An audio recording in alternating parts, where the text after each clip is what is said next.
Bienvenidos a nuestra edición de Notidiario para el día de hoy. La Corte de Derechos Civiles dictó sentencia el día de ayer sobre el caso del robo de una gran cantidad de juegos artificiales que se encontraban en un terreno propiedad del gobierno, el cual dictaminó que el gobierno es responsable por la pérdida y debe pagar a la empresa Livio la suma de 650.000 florines, que incluye el valor del producto robado, los intereses que la empresa debe pagar al banco, honorarios de abogado, gastos de tribunales, entre otros. El Centro Americano para el Control y Prevención de las Enfermedades bajó el nivel de alerta para los destinos Curazao y Aruba, los cuales se encontraban en su categoría más alta, que es nivel 4, colocándolos actualmente en nivel 3, debido a que según sus criterios, los niveles de contagio de estos dos países han bajado considerablemente.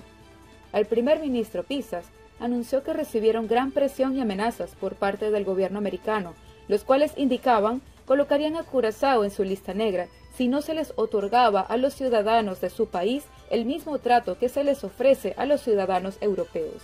En respuesta a ello, la semana pasada el gobierno de Curazao introdujo unas medidas temporales para los visitantes de Estados Unidos, que entró en vigencia a partir del 19 de noviembre y beneficia a los visitantes que estén completamente vacunados, solo presentando su identificación, boleto de regreso y prueba de vacunación. De esta manera podrán venir y a su vez disfrutar de las actividades catalogadas de alto riesgo.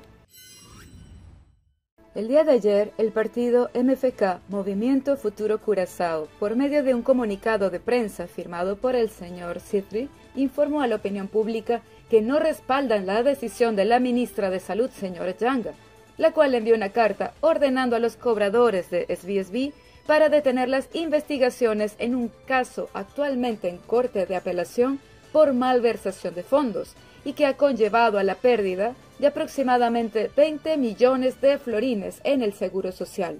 En el pasado, algo similar sucedió y el partido MFK tampoco apoyó al ministro en ese momento.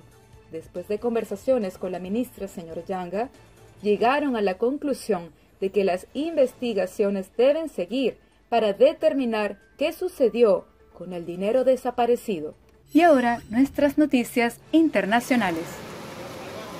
Grandes inundaciones en Bangalore, en el sur de India. Los lagos de la capital del estado de Karnataka se desbordaron después de 3 días de intensas lluvias, inundando carreteras y viviendas. Ha llovido durante los últimos 15 días y hubo lluvias muy fuertes en los últimos 3 días de continuo. Todos los años está pasando lo mismo. El año pasado también pasó esto, entró el agua. Estaba lleno de agua sucia, después de eso limpiamos todo. Este año está pasando lo mismo.